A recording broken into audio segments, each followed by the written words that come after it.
welcome back to my channel. I am here to talk about my year-end wrap-up of 70 books that I read. I'm not going to go over them. This is going to be top 3 worst, top 3 best, and that's it. So I did finish, 70 was my reading goal on Goodreads. I'm not like a big reading goal person. Sometimes I read more, sometimes I read less, but 70, I did hit my goal. I feel like it was good for this year. I did have to take a lot of time off from not being well and just not being able to focus. So let's start with the worst. And if you have seen my videos, you know, Jaws by Peter Benchley. I don't like this book.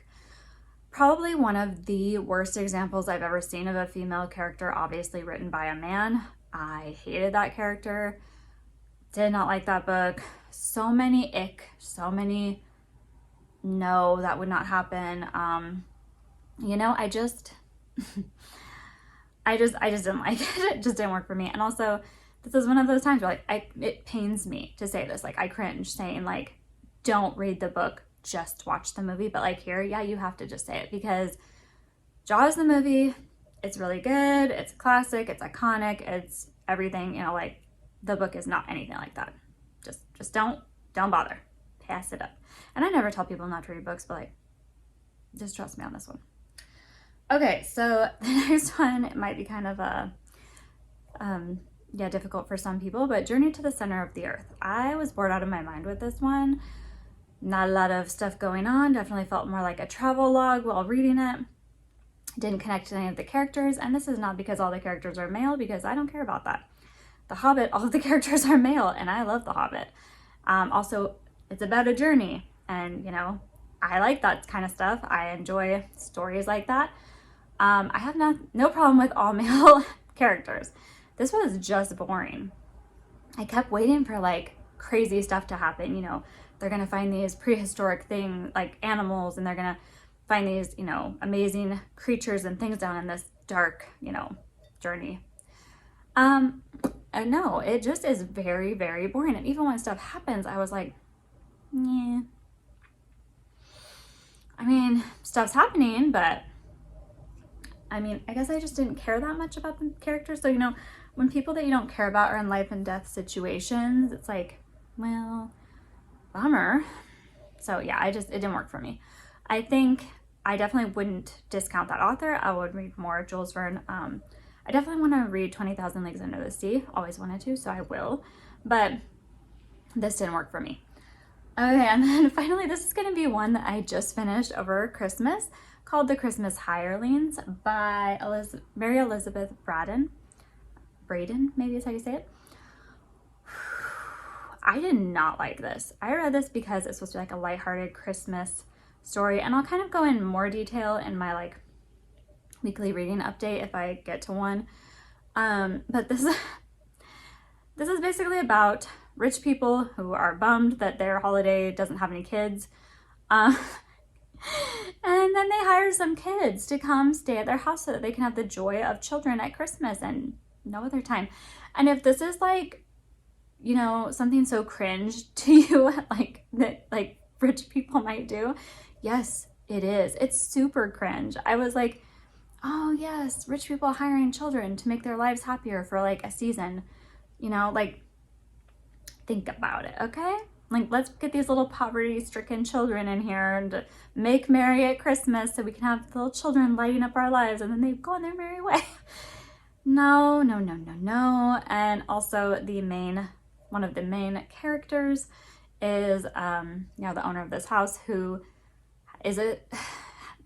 has a bad relationship with his daughter because she disobeyed him and married a guy that he didn't approve of, and so he cut her off completely from his life. I don't really have any sympathy for characters like that. This is not like I think it was trying to be like an Ebenezer Scrooge type of redemption arc, but no, I have way more sympathy for Ebenezer Scrooge than I did for this guy. This guy was in a prison and misery of his own making, and quite frankly deserved everything he got. Didn't like him.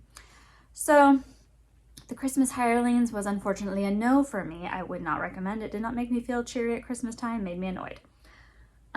Then I will talk about the best. So I'm going to just start with number 1 being Agatha Christie. Anything by Agatha Christie. I read so much Agatha Christie this year, it's not even funny. But I will highlight the books with Hercule Poirot and Ariadne Oliver as being standouts to me because I love them.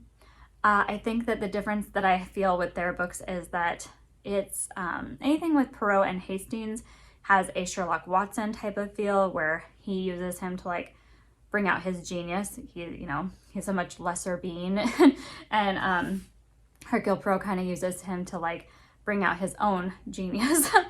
And I don't mind it, but I think that what I like about Ariadne Oliver is that she's very much seen by Poirot as somebody who's very smart and very intuitive, and she's got a lot of insights that he doesn't have, being that she's an author of murder mysteries. And she kind of has this very interesting imagination, but also she's very right. She has a lot of hunches about people that turn out to be right. And so it's the mutual respect between her and Poirot that I love.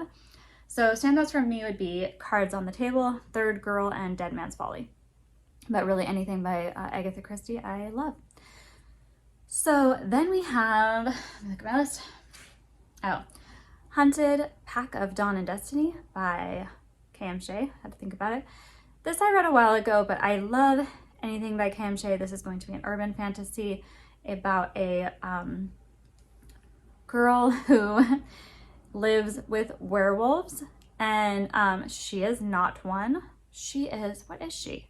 Oh yeah, okay, so she is a hunter, but lives amongst werewolves. So she's like what would have been a werewolf hunter, but now she like lives amongst a pack of werewolves, and they like have kind of adopted her. And she is cute. Her name is Pip, and then the main guy is Grayson. And I like their story. I will say for me, this was really fun, quick read. I love the urban fantasy setting. I like the werewolves. I like all the backstory of like the different magical races. But this is not the standout couple to me of this series, because you have the Magiford, I believe is how it's pronounced, series, which encompasses the Court of Midnight and Deception, which is the books before this, and then the ones before that are it's the vampire series. Darn it, I won't be able to remember. Anyway, I'll put it here. And so those books I liked a little bit more. I really love and connect with those characters a little bit more. But I do like Pip. I think she's cute and fun, and she's, obviously like in her own way a very strong character because she is a hunter with hunter abilities, and then she's though also trying to fight her way amongst a pack of werewolves. And I really like her. So yeah, I'm excited to finish this series. I do need to finish it before I start the next one. And then we have a tie for my third best with Cranford and Enchanted April. So I really like both of these books. They kind of give a similar feel of like just calming, life. I think with Enchanted April, it's more of the vacation vibes, like Italy, relaxing. And I like it. I mean, it just worked for me at the time. It was super relaxing, and I enjoyed the story, and I enjoyed the characters. Same with Cranford. This is about English country life, the people. It's not too deep. It's not too dark.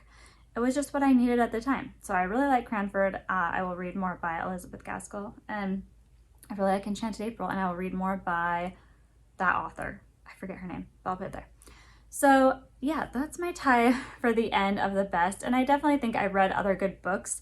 Like other ones that are honorable mentions, I would say When a Monster Calls by Patrick Ness. Very good, but breaks your heart. So be forewarned, like if you're not ready to cry, not that it's not the one for you right now.